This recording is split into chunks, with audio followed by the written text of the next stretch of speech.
इसरो ने किए चंद्रयान के तीनों इंजन चालू। चांद पर लैंडिंग के आखिरी पड़ाव में पहुंचा चंद्रयान। हमारे वैज्ञानिकों ने दी देश को एक और बड़ी खुशखबरी, वर्टिकल लैंडिंग का प्रोसीजर हुआ शुरू। दोस्तों, चंद्रयान 3 अपने 37 दिन के सफर को पूरा करके अब चांद पर उतरने के बेहद करीब पहुंच चुका है और इस समय ये चांद के बिल्कुल मुहाने पर खड़ा है और वो पल अब दूर नहीं जब ये सतह पर सुरक्षित रूप से लैंड कर जाएगा।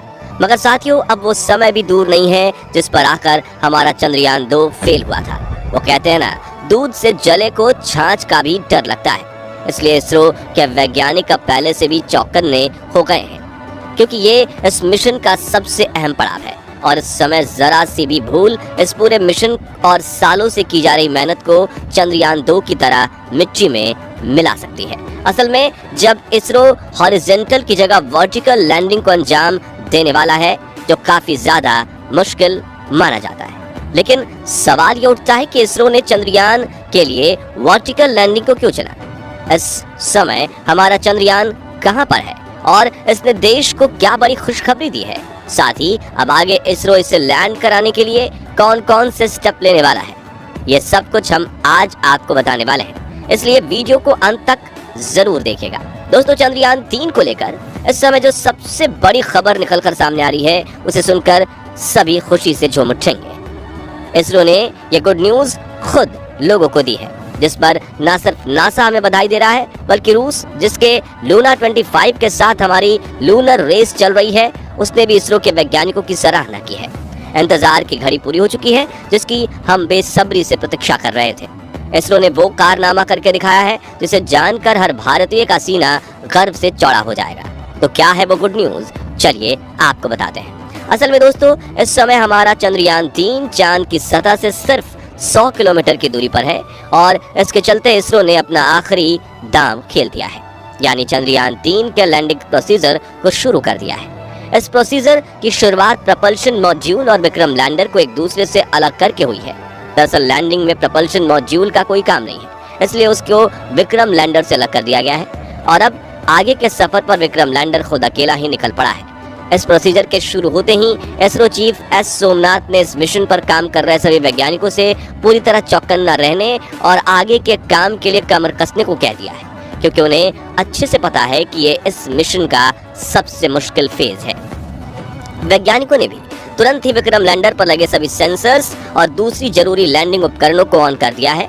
यहाँ तक कि चंद्रयान के उन 3 इंजन को भी चालू कर दिया गया है जिन्हें खास तौर पर लैंडिंग प्रोसीजर में इस्तेमाल करने के लिए लगाया गया है। आपको बता दें कि अभी तक इन इंजनों को ऑन नहीं किया गया था, क्योंकि इनका काम यही है कि जब लैंडिंग प्रोसीजर शुरू हो तो ये विक्रम लैंडर के नीचे गिरने की गति को कंट्रोल करने और इसका बैलेंस बनाने में इस्तेमाल किए जाएंगे। दोस्तों, इस समय चंद्रयान 3 चांद की सतह की तरफ फ्री फॉल कर रहा है, यानी ये चांद की ग्रेविटी की मदद से उसकी तरफ बढ़ रहा है। लेकिन यहाँ हम आपकी जानकारी के लिए बता दें कि चांद की ग्रेविटी पृथ्वी के मुकाबले करीब 6 गुना कम है। इसका मतलब यह है कि चांद पर हमारा चंद्रयान उस तेज गति से नीचे नहीं गिर रहा जैसे हम पृथ्वी पर चीजों को ऊंचाई से नीचे गिरते हुए देखते हैं। मगर यहाँ एक और चीज गौर करने वाली ये भी है कि चांद पर नीचे गिरते हुए एयर फ्रिक्शन ना के बराबर है। इसका मतलब यह है कि जिस तरह पृथ्वी पर जब कोई चीज नीचे गिरती है तो हवा का फ्रिक्शन उसकी गति को कुछ हद तक धीमा करता है, लेकिन चांद पर ऐसा नहीं होता, क्योंकि चांद का वायुमंडल बहुत ज्यादा पतला है। इसलिए इस समय चंद्रयान के नीचे गिरने की रफ्तार इतनी ज्यादा तेज है कि इसे इसमें लगने वाले इंजन या कहें रेट्रो बूस्टर की मदद से धीमा किया जाएगा। अगर चांद का वायुमंडल थोड़ा थिक होता तो इसकी रफ्तार को कम करने के लिए पैराशूट का भी इस्तेमाल किया जा सकता था। यहाँ तक कि मंगल ग्रह पर भी जब कोई मिशन भेजा जाता है तो लैंडिंग के समय पैराशूट का यूज होता है, लेकिन जब चांद पर ये इसके हल्के वायुमंडल की वजह से मुमकिन नहीं है। साथ ही लैंडिंग जब वर्टिकल होती है, यानी यान को जब सीधा खड़ा करके नीचे उतारा जाता है, तो उसमें नीचे गिरने की रफ्तार और भी तेज हो जाती है। यही वजह है कि दुनिया की ज्यादातर स्पेस एजेंसियां चांद पर हॉरिजॉन्टल लैंडिंग करती हैं। ऐसे में सवाल ये उठता है कि इसरो ने चंद्रयान 3 के लिए वर्टिकल लैंडिंग को ही क्यों चुना? असल में इसका जवाब है समय की बचत, क्योंकि हॉरिजॉन्टल लैंडिंग में यान के नीचे गिरने की रफ्तार काफी कम रहती है और उसमें टाइम भी ज्यादा लगता है। इसलिए कम से कम समय में लैंडिंग को अंजाम देने की खातिर इसरो ने चंद्रयान 3 को वर्टिकली लैंड कराने का फैसला किया है। वैसे इसकी एक वजह रूस का लूना 25 भी हो सकता है, जिसके साथ हमारे चंद्रयान की एक स्पेस रेस चल रही है, लेकिन इसके बाद में आधिकारिक रूप से कुछ भी नहीं कहा गया है। वर्टिकल लैंडिंग प्रोसीजर में एक दिक्कत ये भी आती है कि लैंडिंग के दौरान लैंडर के हर एक हिस्से को कैप्चर नहीं किया जा सकता। आपकी जानकारी के लिए बता दें कि चंद्रयान 2 का ऑर्बिटर इस समय अपने कैमरे की मदद से चंद्रयान 3 के विक्रम लैंडर की पल पल की खबर वैज्ञानिकों को दे रहा है। साथ ही वो इसकी लाइव तस्वीरें खींचकर इसरो को सेंड कर रहा है ताकि वैज्ञानिकों को इसकी एग्जैक्ट पोजीशन का अंदाजा रहे। इसके अलावा नासा के टेलीस्कोप और सैटेलाइट भी विक्रम लैंडर पर ही पूरी नजर रखे हुए हैं, लेकिन वर्टिकल लैंडिंग में दिक्कत यही है कि यान का ऊपरी हिस्सा तो वैज्ञानिक देख पाते हैं, लेकिन निचले हिस्से को देखना पॉसिबल नहीं है। अब आपके मन में सवाल तो उठ रहा होगा कि वर्टिकल लैंडिंग करना ही कहीं चंद्रयान के लिए रिस्की तो नहीं? तो हम आपको बता दें कि हमारे वैज्ञानिकों ने विक्रम लैंडर में जो इंजन लगाए हैं वो बहुत ज्यादा पावरफुल है और इतने कैपेबल हैं कि चंद्रयान के नीचे गिरने की गति को बिल्कुल जीरो पर ला सकते हैं। साथ ही चंद्रयान में कई सारी आधुनिक सेंसर्स, कंप्यूटर सिस्टम, एआई और कैमरे जैसे उपकरण लगे हैं जो हर हाल में इसे सुरक्षित लैंड कराने की काबिलियत रखते हैं। ऐसे में ये कहना गलत नहीं होगा कि हमारा चंद्रयान लैंडिंग के मामले में पूरी तरह से सेफ है, और इन्हीं सब चीजों की मदद से वैज्ञानिकों ने इसका लैंडिंग प्रोसीजर शुरू कर दिया है। हालांकि वैज्ञानिक रिलैक्स बिल्कुल नहीं हुए हैं और वो पूरे चौकन्ने होकर इसके हर एक मूवमेंट को देख रहे हैं ताकि जरा सी भी गलती होने पर तुरंत कोई एक्शन लिया जा सके।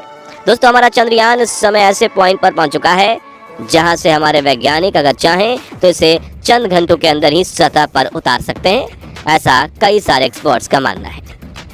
लेकिन इतने बड़े मिशन में जल्दबाजी करना एक बहुत बड़ी भूल साबित हो सकती है, क्योंकि इस मिशन पर ढेर सारा पैसा ही नहीं बल्कि भारत की साख भी दांव पर लगी हुई है, और कोई भी वैज्ञानिक ये नहीं चाहता कि जो गलती चंद्रयान 2 मिशन के दौरान हुई थी वैसा कुछ दोबारा घटित हो। इसलिए इसरो अपने पहले से तय किए हुए प्लान के मुताबिक ही आगे बढ़ रहा है, जिसके अनुसार विक्रम लैंडर में लगा कंप्यूटर सिस्टम इसे आगे के स्टेप के लिए गाइड कर रहा है। साथियों, गौर करने वाली बात यह है कि इसरो के जिस एआई का यूज हो रहा है वो बहुत ही ज्यादा एडवांस है, और यही चीज चंद्रयान 2 और 3 का सबसे मेजर डिफरेंस है। इस बार इसरो ने लैंडिंग प्रोसीजर को सफल बनाने में कोई कसर नहीं छोड़ी है। साथ ही हमारे वैज्ञानिक दिन रात लगातार इस पर नजर रखे हुए हैं ताकि किसी भी तरह की कोई भूल होने की बिल्कुल गुंजाइश ना रहे। तो दोस्तों, अब वो दिन बहुत करीब आ चुका है जब हमारा चंद्रयान चांद की अंधेरी दुनिया में लैंड करेगा और भारत का नाम इतिहास के पन्नों में हमेशा के लिए सुनहरे अक्षरों में लिख दिया जाएगा। वैसे आपको चंद्रयान और इसरो के इस कारनामे पर गर्व है या नहीं, हमें कमेंट करके जरूर बताइएगा। बाकी हमारी आज के इस वीडियो में बस इतना ही। वीडियो अच्छी लगी हो तो इसे लाइक और शेयर जरूर करना, और अगर आप चैनल पर नए हैं तो चैनल को सब्सक्राइब, और यदि आप फेसबुक पेज पर हैं तो पेज को फॉलो भी जरूर करें। मिलते हैं जल्दी ही ऐसी एक और वीडियो के साथ, तब तक के लिए गुड बाय।